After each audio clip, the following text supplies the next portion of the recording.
ආයිබෝවන් ඔබ අදත් පැතිකඩ වැඩසටහන සමග මේ දවස්වල හැමෝම කතා කරනවා සිස්ටම් චේන්ජ් එකක් කරන්න ඕන සිස්ටම් චේන්ජ් එකක් තමයි රට ඉල්ලන්නේ ආදී විදියට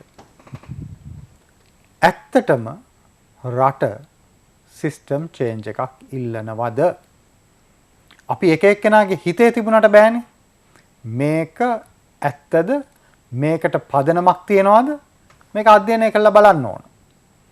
පහුගිය දවසේ මේ අප්‍රේල් මාසයේ මේ පිළිබඳ කෙටි ඉක්මන් සමීක්ෂණයක් කළා මාර්ග ආයතනය. ඔවුන්ගේ අධ්‍යයනයෙන් පැහැදිලි වෙන්නේ රට බරපතල විදිහට සිස්ටම් චේන්ජ් එකක් ක්‍රමාවලියේ වෙනසක් ඉල්ලා සිටින බව. එනිසාම මේ අලුත් සමීක්ෂණය ගැන සාකච්ඡා කරන්නට අද අපි පැතිකඩ වැඩසටහනට ආරාධනා කළා මාර්ග ආයතනයේ ප්‍රධාන විධායක නිලධාරී අමාර් ගුණතිලක මහත්මයාට. සුබදසනක් අමාර්. සුබෝදසනක්. අමාර් දැන් අපි ඉස්සෙල්ලා බලමුද කොච්චර පිරිසක් ඔබේ අධ්‍යයනය අනුව සිස්ටම් චේන්ජ් එක ක්‍රමාවලියේ වෙනසක් ඉල්ලනවද සමස්ත ඔබේ සමීක්ෂණයට භාජනය වෙච්ච ලංකාවේ ජනගහනය අරගෙන බැලුවාම. ඔව් මම මෙහෙම කියන්න කැමතියි අශෝක. දැන් අශෝක මේ වැඩසටහන ආරම්භය කිව්වා දැන් ප්‍රජාව සිස්ටම් චේන්ජ් එකක් ඉල්ලනවා කියලා. මම ඒකට යම් දෙයක් එකතු කරන්න කැමතියි. ඇත්තට මේ සමීක්ෂණයේ පසුබිම බලනකොට මේ සිස්ටම් චේන්ජ් එක ඉල්ලලා තියෙන අදෙයියේ නෙවෙයි. මේක ඇත්තටම මම මාස 6කදී උඩදී අපිට ඕ වචනේ අපිට අහන්න ලැබුණා. ඒකේ ඇත්තට මේ කෙටි හැඳින්වීමක් දුන්නොත් අපි මොනවද ඒ දවස්වල කෙරුවේ කියලා මම කෙටියෙන් කියන්නම්. අපි ඒ දවස්වල වෛරය කතනය සම්බන්ධයෙන් සමීක්ෂණයක් කරා. ඒ වෛරය කතනය කොහොමද සමාජ සම්බන්ධතාවලට බලපාන්නේ අපි කියන සෝෂල් කොහෙෂන් එකට කොහොමද මේ හේට් ස්පීච් බලපාන්නේ කොහොමද ජනවාරික කොටස් ඒ අතර තියෙන සම්බන්ධතා කැඩෙන්නේ ඒ අතර තියෙන විශ්වාසය කොහොමද ගොඩනගන්නේ ඒ සම්බන්ධයෙන් අපි ඒකට කියනවා කමියුනිටි ඇසෙස්මන්ට් කියලා ප්‍රජාව තක්සේරුවක් අපි තෝරාගත් දිස්ත්‍රික්ක වගේකට ගියා. ඒ කියන්නේ පාරම්පරිකව ඒ දිස්ත්‍රික් වල තියෙනවා නම් අපි කියමුකෝ ජනවාරික ගැටුම් නැත්නම් මේ අදෙයියේ ඉඳන් තියෙනවා නම් ගැටුම් ඒ දිස්ත්‍රික් වලට ගිහිල්ලා අපි ඒ දිස්ත්‍රික් වල ඉන්න ප්‍රජාව අපි ගත්තොත් මේ කඩකාරයා ඉඳන් ත්‍රිරෝද හිමියා ඉඳන් ආණ්ඩුවේ රස්සා කරන ආණ්ඩුව නිලධාරීන් එතකොට තරුණ කොටස් විශ්වවිද්‍යාලයට යන කොටස් ටීචර්ස්ලා මේ ගුරුවරු මේ සෑම දෙනෙක්ම අපි වාර 4ක් ඒ කියන්නේ මාස දෙකෙන් දෙකට සැරයක් අපි ඒ ප්‍රජාවලට ගිහිල්ලා ඒගොල්ලන් එක්ක පැය එකමාරක් සමහරට පැය 3ක් විතර in depth interview එකක් කියලා අපි කියනවා ඉංග්‍රීසියෙන්. ඒ කියන්නේ සම්මුඛ සාකච්ඡාවක් යෙදුණා. සාමාන්‍යයෙන් අපි ඒගොල්ලන්ට වචන ඔළුවට දැම්මේ නැහැ. ඒගොල්ලන්ගෙන්ම ගත්තා ඒගොල්ලෝ කොහොමද රටේ අනාගතය දකින්නේ අපි කොහොමද සහජීවනය ඇති කරන්නේ කියනකොට ඒ දවස්වලම ඉඳන් දැන් මාස 6ක් විතර ඕ වචනේ එළියට ආවා. ඒ කියන්නේ අමර 2021 අවුරුද්දේ අග ඉඳලා මැද වගේ කාලයකට එරකන් 2021 මැද ඉඳලා 2021 අග අතර කාලේ ඔබේ අධ්‍යයනය කරේ. ඒ කාලෙත් මේ සිස්ටම් චේන්ජ් කියන වචනේ අදහස මිනිස්සුන්ගෙන් එළියට ආවා. ඒක ඉස්සල්ලා ආවේ අධ්‍යාපන ක්‍රමයේ වෙනසක් කළ යුතුයි කියලා. ඇත්තටම කියනවා නම් මම ඉස්සල්ලාම සිස්ටම් චේන්ජ් කියන වචනේ ඇහුනේ අශෝක විශ්වාස කරනවත් දන්නේ මේ සිරස ලක්ෂපති වැඩසටහනේ. මට මතකයි මට හරියට මතක නැහැ ඒ තරුණ ළමයෙක් මම හිතන්නේ මේ උසස් පෙළ සාමාන්‍ය පෙළ විභාගය කරලා මේ හොට් සීට් එකට ඇවිල්ලා එතකොට සූර්ය බණ්ඩාර අපේ සහෝදරයා ඇහුව ප්‍රශ්නයක් අධ්‍යාපන ගැන ළමයා කෙලින්ම කිව්වා මේ සිස්ටම් චේන්ජ් එකට යන්න ඕනේ මේක වෙනස් කරන්න ඕනේ කියලා. ඒ වගේම අපිට ඔය වචනේ ඇහෙන අම්මලගේ. ඉතින් මේක මම හිතන්නේ සමාජයේ තුල තියෙන එකක්. මම හිතන්නේ මේක අනිත් රටවලට අපිට පේනවා විශේෂයෙන්ම COVID-19ට පස්සේ මම හිතන්නේ තරුණ ප්‍රජාව හිතන්න පටන් ගත්තා. අපි අපව එමු අපේ අර පළවෙනි ප්‍රශ්නෙට අමාර. දැන් කොච්චර දෙනෙක් කියනවාද සිස්ටම් චේන්ජ් එකක් ඕන කියලා ඔබේ අධ්‍යයනය අනුව? දැන් මෙතනදී අපි කලේ Google ෆෝම් එකක් යවන එකට අපි පස්සේ එක කතා කරමු ඒකේ තියෙන දෝෂ ඒකේ තියෙන ෂෝට් කමින්ග්ස් හරි මොන හරි. හැබැයි 2400කට වඩා කට්ටියක් මේකට සහභාගී වුණා. 99%ක් කිට්ටු වෙන්න කට්ටිය කියන සිස්ටම් චේන්ජ් එකක් අපිට අවශ්‍යයි කියලා. මේක 2022 අප්‍රේල් මාසේ කරපු සමීක්ෂණයක් මාර්ග ආයතනය. 99%ක් කියනවා සිස්ටම් චේන්ජ් එකක් ඕන කියලා. දැන් මේකේ අපි බැලුවොත් මේ සිස්ටම් චේන්ජ් එක කියන එක ටිකක් ලොකු එකක් නේ. ඔව් අනිවාර්යයෙන්. දැන් සිස්ටම් චේන්ජ් එක කොතනටද ඕන කියලා කොයි වගේද මේ අධ්‍යයනයෙන් තොරතුරු ආවේ? ඇත්තටම අපේ පරමාර්ථය උනේ මේ සිස්ටම් චේන්ජ් කිව්වම එක එක්කිනාට එක එක දෙයක් එක එක විදිහට තමයි පේන්නේ. අපිට ඕන වුණා බලන්න දැන් සිස්ටම් චේන්ජ් එකක් අවශ්‍යයි කියන කට්ටියගෙන් ප්‍රශ්නයක් ඇහුවා කොතනදීද මේ සිස්ටම් චේන්ජ් එක අවශ්‍ය? අපි එතනදී අපි වෑයම් කරා ඒගොල්ලන්ට මේ වැඩිපුර ඒ කියන්නේ ඕන දෙයකට ඒ කියන්නේ මල්ටිපල් චොයිස් එකක් වගේ 25% විතර කියන මේ අපේ තියෙන දේශපාලන ක්ෂේත්‍රයේ සිස්ටම් චේන්ජ් එකක් අවශ්‍යයි කියලා. හැබැයි 70 ගාන ලොකු ගානක් කියන හැම ක්ෂේත්‍රෙම මේක අවශ්‍යයි කියලා. ඉතින් මේක මං පොදුවේ සමස්තයම වෙනස් වෙන්න ඕන කියලා. මේක ඇත්තටම මේ සමාජගත වේ සමාජ ප්‍රශ්නයක් මේක දේශපාලන ප්‍රශ්නයක් නෙවෙයි ඒක එහා ගියපු ප්‍රශ්නයක්. ඒකයි මට ඒ විදිහට තමයි මට පේන්නේ. මේක වැදගත්. මොකද මේ සිස්ටම් චේන්ජ් එක ඉල්ලන්නේ පොදුවේ සමස්තයක් හැටියට සමස්ත සිස්ටම් එක වෙනස් කළ යුතුයි කියන මතයයි ජනතාව අතරින් මතුවෙලා තියෙන්නේ. දැන් එක පිරිසක් ඉන්නවා අපේ මේ කොළඹ නගරයේ තියෙන උද්ඝෝෂණ ජනතා විරෝධතා හැම බලලා කියනවා ඔය චේන්ජ් එක ඉල්ලන්නේ ඔය සිස්ටම් චේන්ජ් එක ඉල්ලන්නේ ඔය ඔක්කොම ඉල්ලන්නේ තරුණ පිරිස. මොකද්ද මේ සමීක්ෂණයෙන් පෙනුනේ? තරුණ පිරිස විතරද මේ චේන්ජ් එක ඉල්ලන්නේ? අශෝක එළියට ගිහිල්ලා අපි බැලුවොත් පාරේ ඇවිදින කට්ටිය මං හිතන්නේ අපි ජීවිතේටවත් හිතපු කට්ටිය අද පාරට බහැලා තියෙනවා. ඒ කියන්නේ බලන්න ඒගොල්ලෝගේ හැස්රීම මේක අලුත් අරගලයක්. මේක මම හිතන්නේ මේ සෝෂල් සයන්ටිස්ට්ලා මේක තවත් ස්ටඩි කරන්න ඕනේ දෙයක්. ඇයි මේ මුළු ජනතාව වගේ බහින්නේ මේක දේශපාලනින් ඔබට ගිහිල්ලා අපි මම හිතන්නේ තවත් අධ්‍යයන කළ යුතු දෙයක් කියලා. මම නම් සම්පූර්ණ ඒකට විරුද්ධයි. මගේ මේ සමීක්ෂණය අනුව ඒකට සම්පූර්ණයෙන් මේ තරුණ පිරිස විතරක් තමයි වෙනස ඉල්ලන්නේ ඒක ඇත්තට මේක බැලුවොත් 100ට වැඩි ගාණක් මේ සමීක්ෂණයට සහභාගී වෙලා තියෙන්නේ වයස 50න් වැඩි කට්ටිය. ඒගොල්ලෝත් කියනවා මේ සිස්ටම් චේන්ජ් එක ඒගොල්ලන්ට අවශ්‍යයි කියලා. තරුණ පිරිස විතරක් නෙමෙයි සිස්ටම් චේන්ජ් එක ක්‍රමයේ වෙනසක් ඉල්ලා සිටින්නේ.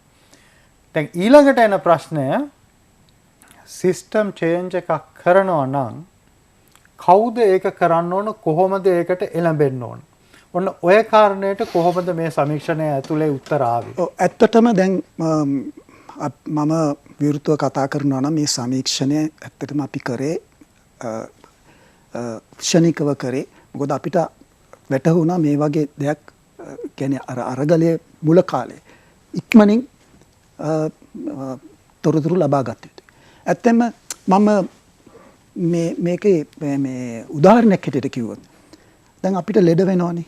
අපි ලෙඩ වුණාම අපි යනවා මේ වෛද්‍යවරයෙක් ගාවට. එයා ඉස්සල්ලා මොනවද කරන්නේ? ඉස්සල්ලා බලනවා උණ තියනවද? උණ කටුව දාලා බලනවා නාඩි අල්ලනවා. අනේ ඒ වගේ දෙයක් තමයි මෙතන අපි ඉස්සල්ලාම කරේ. මේ දැනුත් මේ වෙලාවෙත් අපි දිස්ත්‍රික්ක 12ක අපි ඉන්ඩෙප්ත් ඉන්ටර්විව්ස් 84ක් කරගෙන යනවා. මම හිතන්නේ එතනදී තමයි ඇත්තටම අපි මූණට මූණ ෆේස් ටු ෆේස් සම්මුඛ සාකච්ඡා ඇති කරුවම තමයි ඊට වඩා ඉන්ඩෙප්ත් අපිට වඩා ගැඹුරින් මේක ගැන එන්නේ මොකද්ද බලාපොරොත්තු වෙන්නේ මොකද්ද ඒගොල්ලෝ හිතන්නේ මොකද 50කට කිට්ටු කට්ටිය කියනවා මේ සිස්ටම් චේන්ජ් එක අනිවාර්යයෙන්ම වෙනවා කියලා. ඒ කියන්නේ ඒගොල්ලන් අතර විශ්වාසයක් තියෙනවා. තව 137ක් විතර කියනවා සමහරට වෙයි ඒගොල්ලන්ගේ ජීවිත කාලේ. එතකොට මම හිතන්නේ මේ ඔක්කොමලා මුළු සමාජෙම ඉන්නේ ලොකු බලාපොරොත්තුවකින්. ඉතින් මේක බලවතුන් විසින් කළ යුතු දෙයක් කියලා නෙවෙයි මම කියන්නේ. අශෝක ඔබත් මමත් මේ සිස්ටම් චේන්ජ් එකට දායක වෙන්න අපිත් ඉස්සලා වෙනස් වෙන්න ඕනේ. අමාරු. දැන් අපි යමු මේ සමීක්ෂණයේ දත්තවලට. දැන් සිස්ටම් චේන්ජ් එකක් කිව්වහම එක එක්කෙනාට ග්‍රහණය කරගන්න පුළුවන්. ඔබත් ඉස්සලා කිව්වා එක එක තැන් වලින් අල්ල ගන්න පුළුවන්. දැන් මේක ආණ්ඩු ක්‍රම ව්‍යවස්ථා සංශෝධනයකින්ද වෙන්න ඕන. එහෙම නැත්නම් මේක වෙන්න ඕන ජනාධිපති ක්‍රමය අහෝසි කිරීමෙන්ද. මෙන්න මේ ප්‍රශ්නය ඇහුවාම මොනවද ලැබිච්ච ප්‍රතිඵල? හැබැයි දැන් මෙතනදී මේ ලොකු ප්‍රතිශත මේවට නෑ. මේක හුඟක් දෙනෙක් මම හිතන්නේ මේක Google ෆෝම් එකක් කරනකොට සමහර විට මේ තමන්ගේ ජංග දුරකථනයෙන් ඕක එන්නේ. ඉතින් ඕක ටයිප් කර කර ඉන්නේ නෑ. හැබැයි වැඩි හරියක් අපිට පේන්නේ එකක් ඇවිල්ලා 20 වෙනි සංශෝධනය ගැන කතා කරනවා. රයිට්. ඒක අහෝසි කරන්න එක ඉවත් කරන්න ඕනේ කියන. එතකොට විධායක ජනාධිපතිවරයා ඒක වෙනස් කරනවා. විධායක ජනාධිපති ක්‍රමය අහෝසි කරන්නට අහෝසි කිරීම සිස්ටම් චේන්ජ් එකක් සඳහා ප්‍රවේශය හැටියට දකිනවා 16% මේ මාර්ග ආයතනය කරපු සමීක්ෂණයේ. ආණ්ඩු ක්‍රම ව්‍යවස්ථාව වෙනස් කිරීම මේ වෙනස සිස්ටම් චේන්ජ් එකට ප්‍රවේශය බව දකිනවා 15%. නායකයින්ගේ දූෂණය සහ වංචාව වැළැක්වීම සිස්ටම් චේන්ජ් එකට මගේයි කියලා දකිනවා 24%ක්. නව නායකත්වයන් මතුවීම අවශ්‍යයි කියලා කියනවා 17%ක්. ඒ වගේම තවත් 20%ක් කියනවා අධ්‍යාපන සුදුසුකම් ලත් නිලධාරීන් සහ දේශපාලනඥයින් මේ ක්‍රමාවලියට ඇතුල් කිරීම සිස්ටම් චේන්ජ් එකය කියලා. මේ තුල පේන්නේ විවිධ දේවල් සිස්ටම් චේන්ජ් එක හැටියට අපේ ලංකාවේ ජනතාව දකින බව. දැන් මේ කියන්නේ විවිධ තේමා යටතේ අය හඳුනා ගන්නවා මේ සිස්ටම් චේන්ජ් කියන්නේ මොකක්ද කියලා ඕන් අඳුර ගන්නවා. මේක මේ වගේ ටිකක් පැතිරිච්ච කලාපයක දේවල් හැටියට මතුවෙන්නේ ඇයි? මං කිව්වා වගේ අපි සාමාන්‍යයෙන් ඔන්ලයින් සර්වේ එකක් කරනකොට ඕ ප්‍රශ්නේ තියෙනවා. ඒ කියන්නේ ඒගොල්ලන්ගේ ඔළුවට එන ඉස්සල් එක තමයි මේ ඒකට ටයිප් කරන්නේ. මං හිතන්නේ අපි මේ මූලට මූල දාපු මිනිස්සු හම්බ වෙලා ප්‍රශ්න කෙරුවොත් දැන් කියන්නේ දැන් මේ අරගලයක් මිනිස්සු දැකලා තියෙනවා. දැන් ටිකක් මේක කල්ලුත් යනවා. මං හිතනවා මගේ අදහස සමහරට මිනිස්සු කියයි 50% විතර කියයි විධායක ජනාධිපතිවරණ. ඒ මගේ අදහස මේ මාර්ග ආයතනයවත් මේ සමීක්ෂණකින් වගේ ඒ වගේ වෙනස් වීම අපිට පේන්න සිද්ධ වෙයි.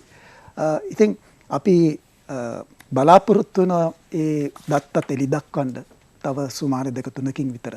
එතකොට අපිට වඩා ලොකු අදහසක් අපිට ගන්න පුළුවන් වෙයි. මාර්ග ආයතනය කළපු 2022 අප්‍රේල් මාසේ කරපු මේ සමීක්ෂණය වැදගත්. මොකද මේ තුලින් අපිට මූලික අදහසක් ගන්න අවස්ථාව ලැබිලා තියෙනවා මිනිස්සු ඉල්ලා සිටින වෙනස මොකක්ද කියලා. ඒ වගේමයි අපි මේ සමීක්ෂණය තුලින් ග්‍රහණය කරගන්න ඕන ඒ වෙනස අත්කර ගැනීම සඳහා යන ගමන් මාර්ගය මොකක් විය යුතුද කියලා. අපි ඒ ගැන තවදුරටත් සාකච්ඡා කරමු මේ විරාමයෙන් පස්සේ.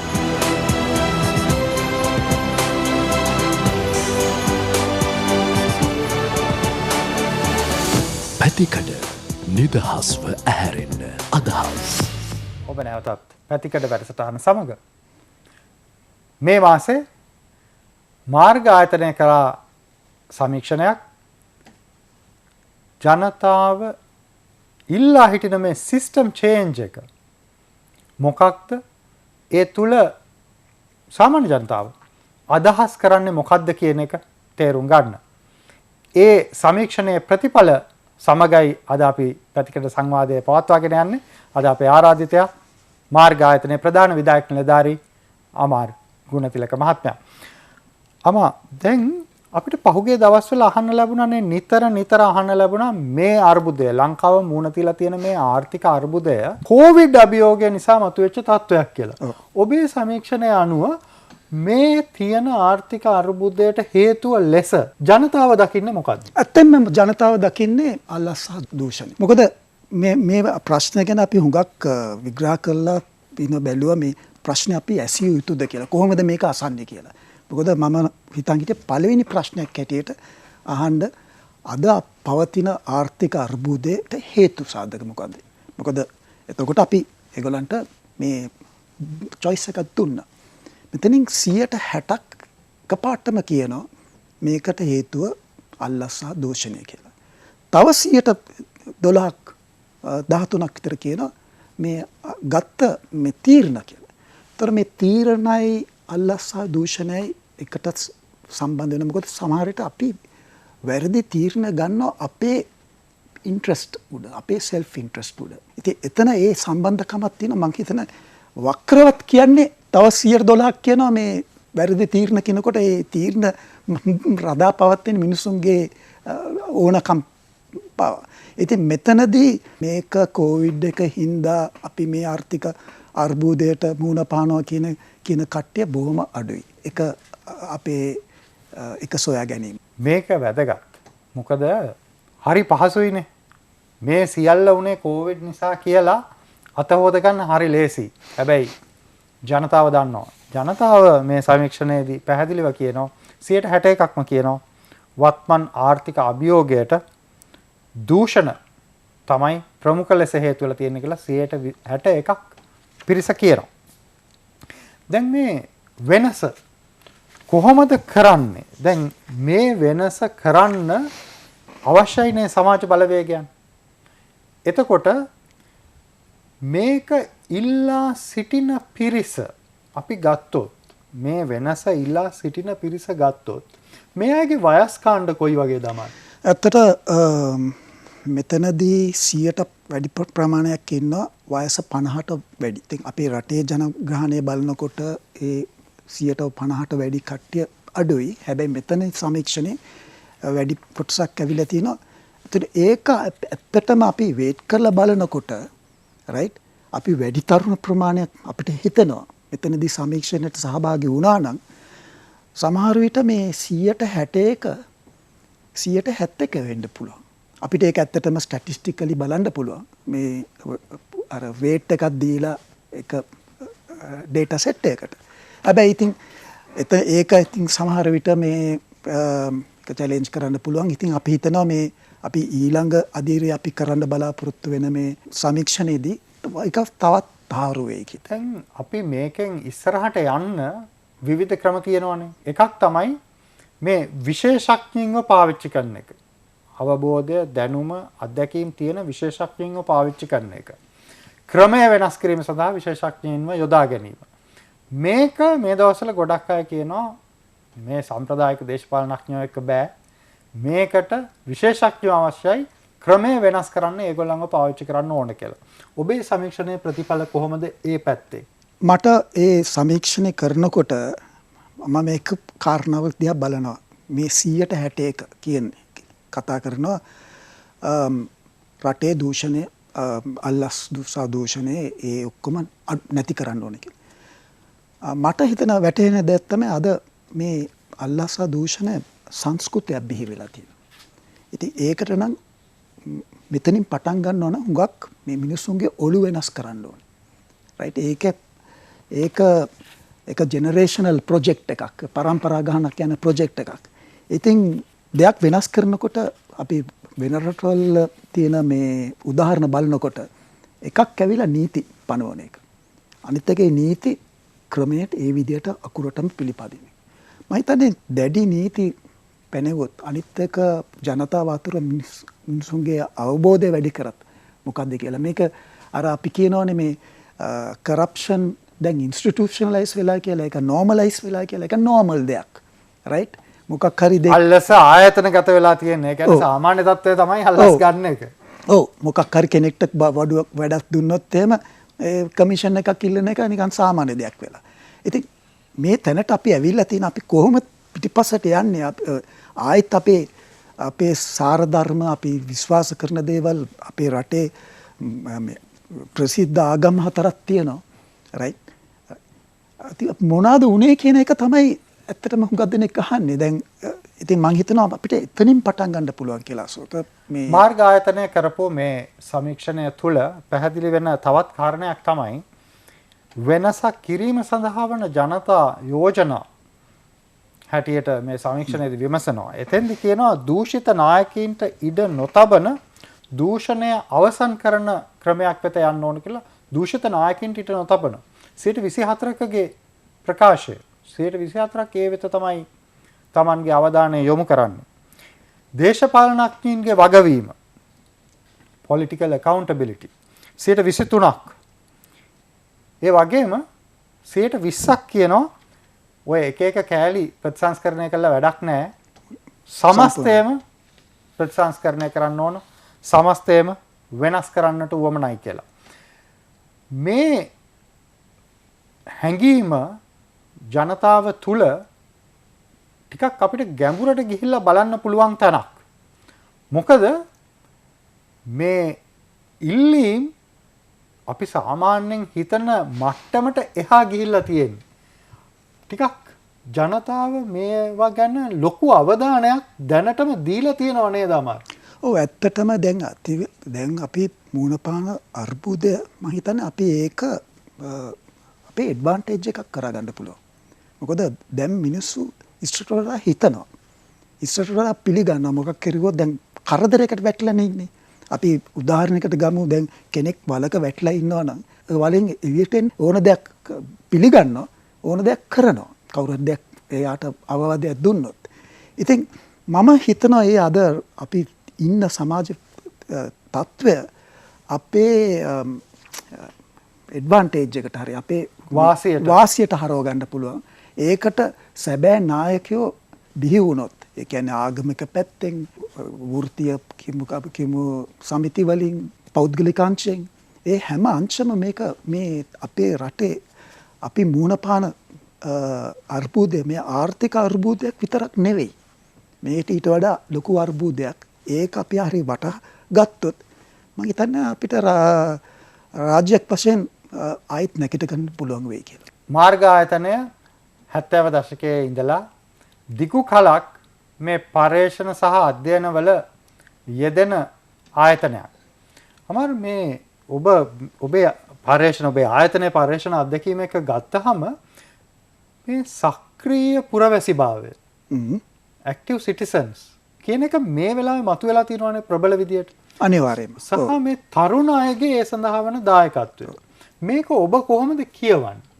ඇත්තටම මේක මම හිතන්නේ ලංකාව විතරක් නෙවෙයි අනිත් රටවලත් ආසියාවේ අනිත් රටවලත් ඕක නිකන් අමුතු පිවිදීමක් වගේ හටගෙන තියෙනවා. මම ඕක දකිනවා COVID-19 ප්‍රතිඵලයක් හැටියට. මොකද මිනිස්සු හිතන්න පටන් ගත්තා. මම උදාහරණයක් දෙන්නම්. අපි අර ප්‍රජාව ගිහිල්ලා අපි 탁සේර කරේ කියන්නේ. අපි ජනවාරි මාසේ 2020 දිස්ත්‍රික් වලට ගිහිල්ලා මේ ඒ ප්‍රජාවකින් අහුවම ස්ත්‍රී පක්ෂය කොහොමද සහජීවනයට යොදාගන්නේ කොහොමද රටේ සාමය ගොඩනගන්න ස්ත්‍රී පක්ෂය දාගත්තේ. ඕකට දුන උත්තරය තමයි ස්ත්‍රී පක්ෂය ඉන්න ඕන ගෙවල් වල. ඒගොල්ලෝ ගෙවල් වල බලාගත්තු දැන් ඒගොල්ලෝ පවුල හිස්සලා නඩු කරන්න ඕනේ කියලා. හැබැයි 2020 අපි මාස 2-3කට පස්සේ ගිහිල්ලා ඒ ගෙවල් නැවුවම ඊට වඩා ලොකු හත්පසින්ම වෙනස් උත්තරයක් දුන්නේ. ස්ත්‍රී පක්ෂයට අනිවාර්යයෙන්ම මේ වගකීමක් තියෙනවා. ඒගොල්ලන්ට පුළුවන්. ඒගොල්ලෝ හොඳයි. ඒගොල්ලෝ ඇහුම්කන් දෙනවා මිනිස්සුන්ගේ ප්‍රශ්න වලට. මොකක්ද ඒ විපර්යාසය? මිනිස්සු දේවල් වඩා ගැඹුරුව දැකලා තියෙනවා. කියවලා තියෙනවා. ගෙදරට වෙලා ඉන්නකොට මම හිතන්නේ අර ලොක්ඩවුන් පීරියඩ් එකේ උඟක් හිතලා තියෙනවා. දේවල් අහගෙන තියෙනවා.